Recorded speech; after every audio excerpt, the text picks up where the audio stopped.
Atenção! Começa agora uma teleaula de Biologia do Ensino Médio. Você vai assistir a teleaula de número 27. Bons estudos!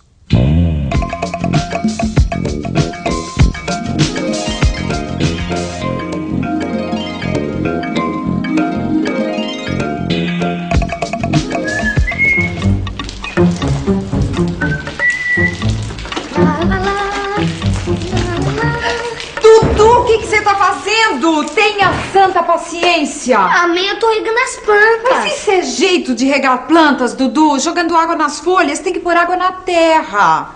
Ué, mas afinal, se a água tem que chegar até as folhas, se eu jogar na terra, como é que ela vai chegar até aqui em cima?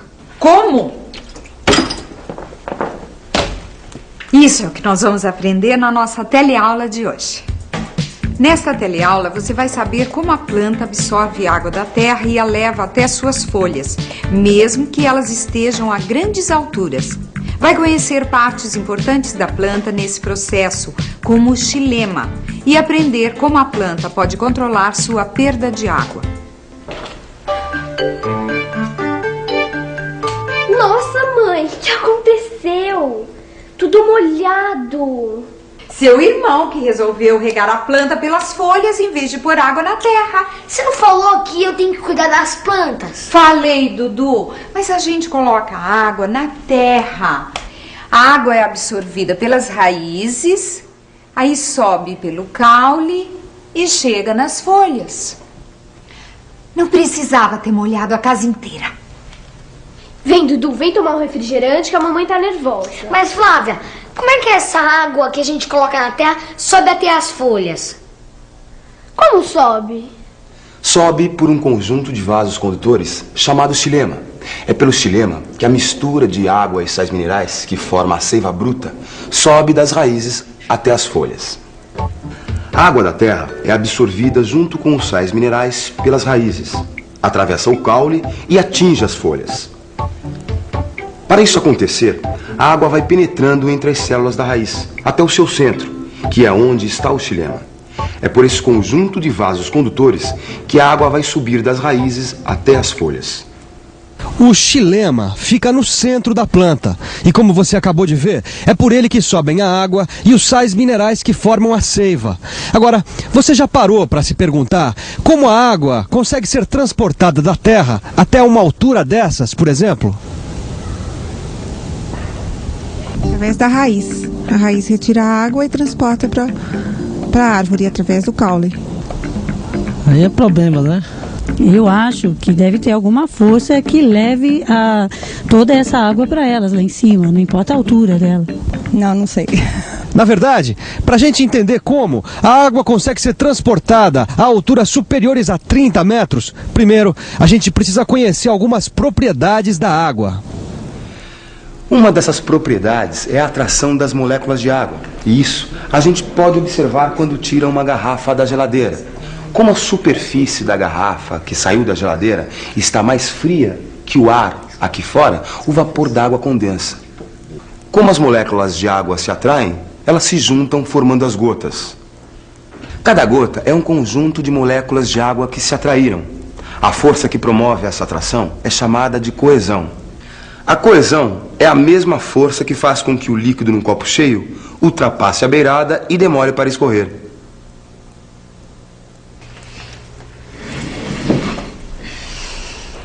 Mas o que a coesão tem a ver com a movimentação da água na planta? Olha só uma coisa que acontece só por causa da coesão. A fileira inteira de água vai se movimentar na mesma direção, a do papel absorvente, porque a coesão impede que as moléculas da ponta se separem das outras e faz com que toda a coluna de água se movimente de uma vez.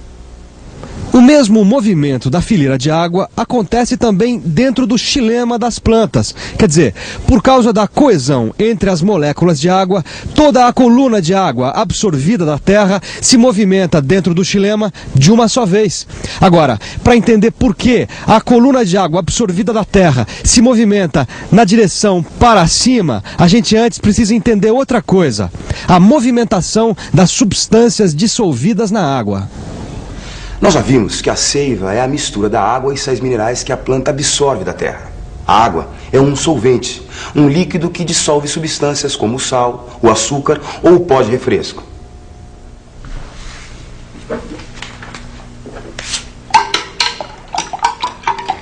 O que é isso, mãe? Tô dissolvendo esse refresco na água, este pó. Refresco de maracujá, é bom pra acalmar. Tá dissolvendo, então a água é o solvente. E o pó de refresco? O soluto. Soluto é qualquer substância que, quando misturada em líquidos, se dissolve. Como, por exemplo, o pó de refresco. Quanto maior a quantidade de soluto, maior a concentração. Por exemplo, se eu coloco uma colher de refresco em pó numa certa quantidade de água e 2 colheres de refresco na mesma quantidade de água, esta vai ser mais concentrada. O solvente tende a deslocar-se da onde está mais concentrado para onde esteja em menor concentração. Em outras palavras, tende ao equilíbrio. As células da planta possuem uma membrana que, como a dos outros seres vivos, permite a passagem da água e impede a passagem de alguns sais minerais e açúcares. É como este saquinho de celofane.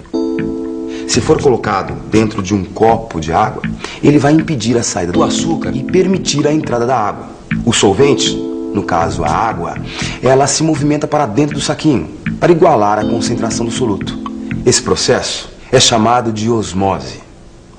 A osmose e a coesão explicam o transporte da seiva bruta da raiz até as folhas. O que provoca esse transporte é a transpiração da planta.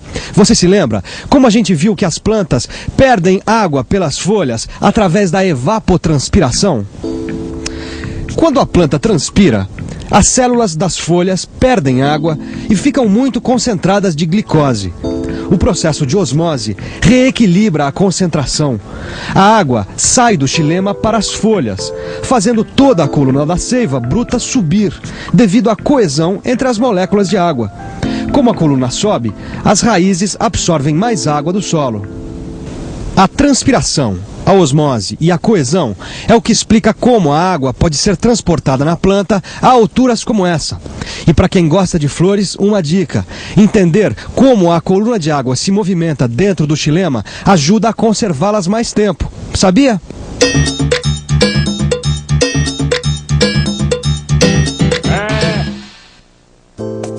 Sabia que quando as flores são cortadas, rompe-se a coluna de água do xilema? E, portanto, rompe-se a coesão entre as moléculas devido à entrada de ar. Mesmo que essas flores sejam colocadas num jarro com água, elas murcharão por causa das bolhas de ar que interrompem a coluna de água e impedem que a água suba. Para as flores durarem mais, devemos dar outro corte no cabinho dentro da água. Assim, a água presente no xilema entra em contato com a água do jarro, restabelecendo a coesão entre as moléculas e formando uma nova coluna de água. Ô mãe, o Dudu queria regar a horta lá no quintal bem agora que o sol tá pino. Eu falei que não podia, que faz mal pras plantas. Ô mãe, eu tô suando de calor, a plantinha também deve estar suando de calor. E será que faz mal regar a planta só por causa do sol a pino? Mal não faz, filho, mas é um desperdício. Não entendi, mãe. Eu vou explicar pra vocês. Eu vou aproveitar esses 2 balões aqui que eu encontrei, né, seu Dudu, jogados na cozinha. E vamos colar neles um pedaço de fita adesiva. Enquanto isso, a gente vê como a planta consegue controlar a transpiração, isto é, a evapotranspiração. A planta pode controlar a evapotranspiração através de conjuntos de células especiais da epiderme da folha, chamados estômatos. Os estômatos são formados por duas células que podem se aproximar ou se afastar, deixando um espaço entre elas, chamado ostíolo. É pelo ostíolo que passam os gases necessários para a fotossíntese e a respiração da planta. Mas quando ele está aberto, a evapotranspiração aumenta muito, porque é por ele que a planta perde água. Regulando a abertura dos estômatos, a planta poderá promover ou evitar a perda de água. Agora imaginem que os estômatos funcionam como esses dois balões aqui. Vamos supor que cada balão é uma das células que formam o estômato e que possuem uma parede rígida, que são essa fita adesiva aqui. Quando as células estão cheias de água, esta parte rígida não se distende, o que cria um espaço entre elas, o ostíolo. Aí dizemos que o estômato está aberto. Quando as células perdem água, o ostíolo não existe. Aí dizemos que o estômato está fechado. Ah, então o estômato abre ou fecha dependendo da quantidade de água na célula. Isso mesmo, Flávia. E existem vários fatores que determinam a quantidade de água nessas células e, portanto, a abertura dos estômatos. Um dos fatores que determina a quantidade de água e a abertura dos estômatos é a luz. É o que nós chamamos de mecanismo fotoativo, ou controle pela luz. Você sabe que quando recebe luz, a planta realiza fotossíntese e produz glicose, o que faz com que a concentração no estômato fique maior do que a concentração nas células vizinhas. E aí, você já sabe, por osmose, as células vizinhas passam água para o estômato cheio de glicose. Aí o estômato fica cheio de água e abre. E se não tiver luz? Se não tiver luz, a glicose é transformada em amido que não se dissolve na água e, portanto, não ocorre a osmose. Então, de noite, os estômatos ficam fechados. E abertos se tiver luz. Então, estômato fechado e estômato aberto. Fechado, aberto. Fechado, aberto. Fechado, aberto. Fechado, aberto. Fechado, aberto. Fechado, Peraí, aberto. Dudu. Fechado. Estômato aberto e estômato fechado. Depende só da luz? Não. Existe também o que chamamos de controle pela água, ou mecanismo hidroativo. Porque existem situações em que, mesmo na presença da luz, a planta vai fechar o estômato, para impedir a perda de água. Quando a temperatura está muito alta e o ar muito seco, por exemplo. quando a temperatura está muito alta e o ar seco, a planta transpira mais. Quer dizer, ela perde mais água do que é capaz de absorver. Perdendo água, as células murcham e fecham o estômago. Assim, mesmo que o sol esteja a pino, que haja muita luz, se você regar a planta nessa hora, as raízes não vão absorver toda a água e a água pode simplesmente se evaporar da terra. Portanto, Dudu, se você regar a horta com o sol a pino, pode ser que ela esteja com os estômatos fechados e não vai aproveitar a água. Por isso, vai guardar este regador. Ah, eu quero ver de novo. Então vamos revisar. E atenção, se liga aí que é a hora da revisão. Na teleaula de hoje, você aprendeu que a água absorvida da terra chega a todas as partes da planta, através de um conjunto de vasos condutores chamado xilema. Viu que a coesão das moléculas de água e a osmose são processos que explicam por que isso acontece. E aprendeu que os conjuntos de células da planta, chamados estômatos, são os responsáveis pela abertura que permite a perda de água. Eu vou deixar tudo pronto para regar amanhã bem cedinho. Isso, vamos ver se você acerta dessa vez. Até a próxima. Tchau. Tchau.